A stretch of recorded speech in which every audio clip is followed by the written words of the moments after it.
Audio Jungle.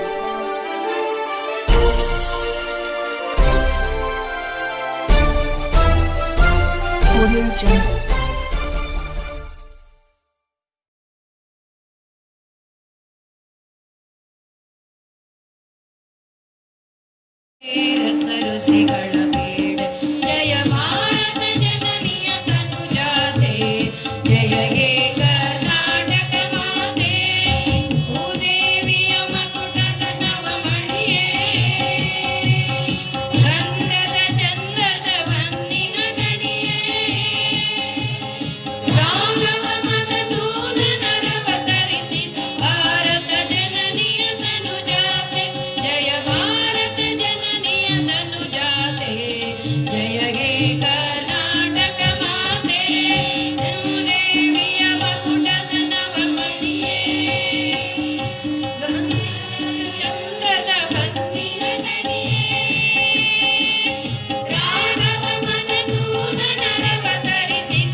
ಯಾರು ಹತ್ತಾತಾರೋ ಮರೆಯವರು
ಹೇಳ್ಕೊಂಡು ಬಂದರು.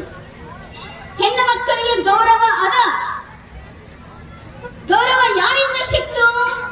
ಬಸವಾದಿ ಪ್ರಮಥರಿಂದ ಸಿಕ್ಕದ ಅಂತ ಆಗ್ಲೇ ತಾಯಂದಿರು ಹೇಳ್ಕೊಂಡು ಬಂದಿದ್ದಾರೆ.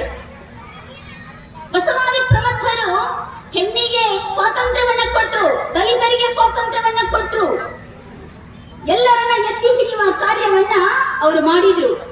ಇವತ್ತಿಗೂ ಕೂಡ ಹೆಣ್ಣಿಗೆ ಸಾಕಷ್ಟು ಸವಲತ್ತುಗಳು ಇದಾವ, ಇನ್ನೂ ಸಿಗಬೇಕಾಗಿದಾವ. ಕೆಲವೊಂದು ಕಡೆ ಸ್ವಾತಂತ್ರ್ಯ ಅದ, ಕೆಲವೊಂದು ಕಡೆ ಸ್ವಾತಂತ್ರ್ಯ ಇಲ್ಲ. ಕೆಲವೊಂದು ಕಡೆ ಇನ್ನೂ ಸ್ವಾತಂತ್ರ್ಯ ಇಲ್ಲ ಹೆಣ್ಣಿಗೆ. ಯಾಕೆ? ಎಲ್ಲಿ ಪುರುಷ ಪ್ರಧಾನ ಇರ್ತದೋ, ಯಾವ ಮನೆಯೊಳಗೆ ಪುರುಷಂದೇ ಸಾಮ್ರಾಜ್ಯ ಇರ್ತದೋ ಅಲ್ಲಿ ಹೆಣ್ಣಿಗೆ ಅವಕಾಶ ಇಲ್ಲ. ಮಧುರೈ ಮೀನಾಕ್ಷಿಗೆ ಹೋಗ್ರಿ ನೀವು, ಸುಂದರೇಶ ಅದಾನ, ಎಲ್ಲದಾನ ಅಂತ ನಿಮ್ಗೆ ಗೊತ್ತಿಲ್ಲ, ಹುಡುಕ್ಯಾಡಿದ್ರೆ ಮಾತ್ರ ಸಿಗ್ತಾರೆ ಏನ್ರಿ. ಕಾಸಿಗೆ ಹೋಗ್ರಿ, ವಿಶ್ವನಾಥಂದೇ ಒಂದು ಮುಖ್ಯ ಕೆಲಸ, ವಿಶಾಲಾಕ್ಷಮ್ಮ ಅದಾನ, ಹುಡುಕೊಂಡು ಹೋಗ್ಬೇಕು. ಅಂದ್ರೆ ನಮ್ಮ ಜಗತ್ತಿನೊಳಗ ಪುರುಷ ಪ್ರಧಾನವಾದ, ಸ್ತ್ರೀ ಸಮಾನತೆಯೂ ಕೂಡ ಅದ, ಪರಂತು ಸ್ವತಂತ್ರವಾಗಿ ವಿಚಾರ ಮಾಡುವ ಶಕ್ತಿ ಮಾತ್ರ ಇಲ್ಲಾಗ್ಯದ. ಸಂಸ್ಕಾರ ಕೊಟ್ಟಿದ್ದಾರೆ, ಹಿರಿಯರು ಸಂಸ್ಕಾರ ಕೊಡ್ತಾರ, ಶಾಲೆಯೊಳಗೂ ಸಂಸ್ಕಾರವನ್ನ ಹೇಳಿಕೊಡ್ತಾರೆ. ಆ ಸಂಸ್ಕಾರವನ್ನ ಯಾರು ತಾನೇ ಸದುಪಯೋಗ ಪಡ್ಕೊಂಡಾರೆ? ಸದುಪಯೋಗ ಪಡ್ಕೊಂಡಾರ್ರಿ? ಇಲ್ಲ, ಅದರೊಳಗ ಫೇಲ್ ಆಗಿದ್ದಾರೆ. ಸದುಪಯೋಗ ಮಾಡ್ಕೊಳ್ಳೋದ್ರೊಳಗೆ ಫೇಲ್ ಆಗಿದ್ದೀವಿ. ಅದು ಹೆಣ್ಣೆ ಇರಲಿ ಗಂಡೇ ಇರಲಿ, ಯಾರ ವೈಚಾರಿಕತೆಯ ಪ್ರಜ್ಞೆಯನ್ನ ಅಳವಡಿಸಿಕೊಂಡು ನಡೆದಿದ್ದಾರೋ ಅವರು ಇವತ್ತಿನೊಂದಿಗೂ ಕೂಡ ಸುಖದಿಂದಲೇ ಬಾಳ್ತಾ ಇದ್ದಾರೆ. ಸಮಾನತೆಯನ್ನ ಎಲ್ಲರಿಗೂ ಒಂದೇ ತೆರನಾಗಿ ಕಟ್ಟಿಕೊಂಡು ಆನಂದದಿಂದಲೇ ಬದುಕ್ತಾ ಇದ್ದಾರೆ. ಪರಂತು ನಮಗೆ ಇನ್ನೂ ಸ್ವಾತಂತ್ರ್ಯ ಸಿಕ್ಕಿಲ್ಲ ಅನ್ನುವರು ಅದಾರ, ಸಿಕ್ಕದ ಅನ್ನುವರು ಅದಾರ. ಇದೆಲ್ಲವನ್ನ ನೋಡಿದಾಗ ನಾವು ಕಲಿತುಕೊಳ್ಬೇಕಾದದ್ದು ಏನು? ನಾವು ಜೀವನದಲ್ಲೇ ಅಳವಡಿಸಿಕೊಳ್ಬೇಕಾದದ್ದು ಏನು ಅಂತ ಕೇಳಿದ್ರೆ, ಮಾತನ್ನ ಕೇಳಿಬಿಟ್ಟು ಹೋಗೋದಲ್ಲ. ಶರಣರ ನುಡಿಗಳನ್ನ ಕೇವಲ ವಚನದ ಮೂಲಕವಾಗಿ ನಾಲಿಗೆ ಮ್ಯಾಲ ಆಡಿಸ್ತೀವಿ ಅಷ್ಟೇ. ಕೃತಿಯೊಳಗ ತಂದೀವ್ರಿ ನಾವು, ನುಡಿದರೆ ಮುತ್ತಿನ ಹಾಲದಂತಿರಬೇಕು. ಹೇಳ್ತೀವಿ, ನುಡಿತೀವಿ, ಅದರಂತೆ ನುಡಿತೀವಿ ಕೂಡ. ಆದ್ರೆ ಶರಣರು ಇನ್ನೂ ಒಂದು ಮಾತು ಹೇಳಿದ್ರು, ನುಡಿದಂತೆ ನಡೆ ಇದೇ ಜನ್ಮ ಕಡೆ ಅಂತ ಹೇಳಿದ್ರು. ನುಡಿದಂತೆ ನಡೆ ಇದೇ ಜನ್ಮ ಕಡೆ ಅಂತ ಹೇಳಿದ್ರು. ನುಡಿದ